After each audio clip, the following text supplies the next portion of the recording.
Hello dear nursing aspirant. तो guys आज हम लोग यूपी सीनेट 2027 के तैयारी के लिए आज फर्स्ट मॉडल पेपर देखने जा रहे हैं, जो कि हमारा PYQ 2024 से 25 तक का है। आज हम इसमें फिजिक्स के क्वेश्चंस को देखेंगे। सो गाइस चलिए शुरू करते हैं। तो हमारा पहला क्वेश्चन है समतल दर्पण की फोकस दूरी क्या होती है, कि फोकस दूरी होती है। तो वो हमारा हो जाएगा, हम जाएंगे डी ऑप्शन के साथ, हमारा हो जाएगा अनंत। अब हमारा सेकंड क्वेश्चन है विद्युत बल्ब किस तंतु का बना होता है। तो ये हमारा हो जाएगा टंगस्टन। अब हम जाते हैं थर्ड क्वेश्चन पे। सरल आवर्त गति के कण का अधिकतम वेग कितना होता है। तो इसका हमारा होता है ऑप्शन बी। अब हम बात करते हैं समांतर प्लेट संधारित्र की धारिता किस पर निर्भर करती है। तो ये हमारी निर्भर करती है प्लेटों के क्षेत्रफल पर। तो हमारा हो जाएगा ऑप्शन डी। और अब हम बात करते हैं क्वेश्चन नंबर 5 की। तो हमारा क्वेश्चन नंबर 5 है चुंबकीय क्षेत्र का SI यूनिट क्या होता है। तो चुंबकीय क्षेत्र का SI यूनिट टेस्ला होता है, जो कि हमारा है ऑप्शन नंबर ए। अब हम बात करते हैं क्वेश्चन नंबर 6 की। तो ये हमारा क्वेश्चन नंबर 6 है न्यूटन के प्रथम नियम को और किस अन्य नामों से जाना जाता है। तो ये सभी को पता है कि ये होता है जड़त्व का नियम। तो हमारा ऑप्शन ए राइट हो जाएगा। हम बात करते हैं क्वेश्चन नंबर 7 की। तो हमारा विद्युत क्षेत्र की विद्युत चुंबकीय का प्रबलता का मात्रक है। तो ये हमारा हो जाएगा इसका टेस्ला। तो हमारा टेस्ला है ऑप्शन नंबर बी। तो ये हमारा राइट हो जाएगा। हम बात करते हैं क्वेश्चन नंबर 8 की।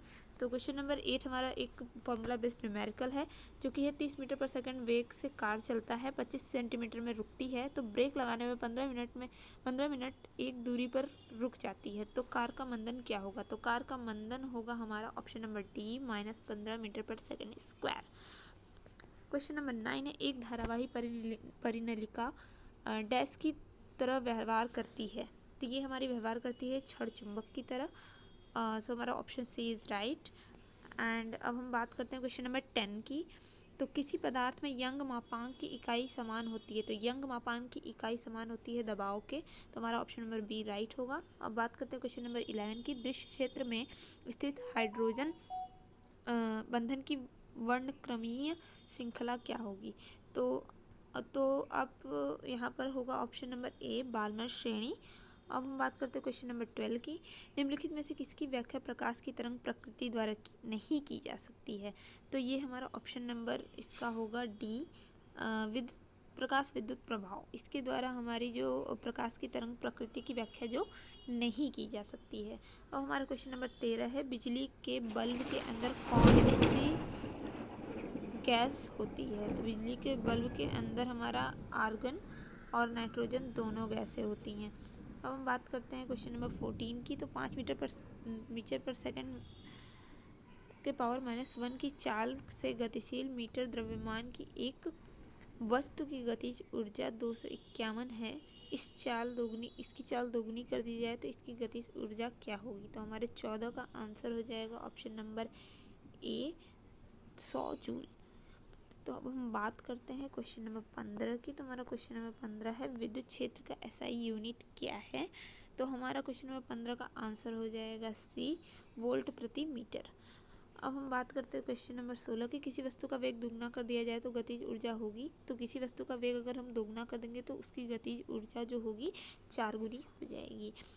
अब हम बात करते हैं प्रक्षेप का विस्तार अधिकतम तभी होगा जब इसे डैश कोण से प्रक्षेपित किया जाता है। तो हमारे 17 का आंसर भी हो जाएगा डी 45 डिग्री।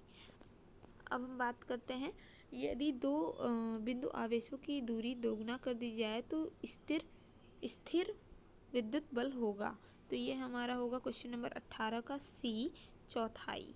ठीक है। अब हम बात करते हैं क्वेश्चन नंबर 19 की। फैराडे का विद्युत चुंबकीय प्रेरण का नियम क्या दर्शाता है। तो इसका आंसर हमारा होगा ऑप्शन नंबर सी प्रेरित विद्युत वाहक बल चुंबकीय फ्लक्स के परिवर्तन की दर का अनुपात में होता है। अब हम बात करते हैं क्वेश्चन नंबर 20 की। कणों की एक प्रणाली के द्रव्यमान केंद्र निर्भर करता है। तो ये हमारा ऑप्शन नंबर 20 का आंसर हो जाएगा ऑप्शन नंबर सी कणों की स्थिति और उनके द्रव्यमानों पर। अब हम बात करते हैं क्वेश्चन नंबर 21 की। तो 0 डिग्री सेल्सियस पर बर्फ की शीतलन क्षमता 0 डिग्री सेल्सियस के जल की अपेक्षा अधिक क्यों होती है।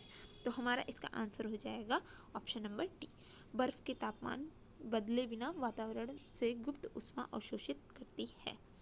अब हम बात करते हैं क्वेश्चन नंबर 22 की।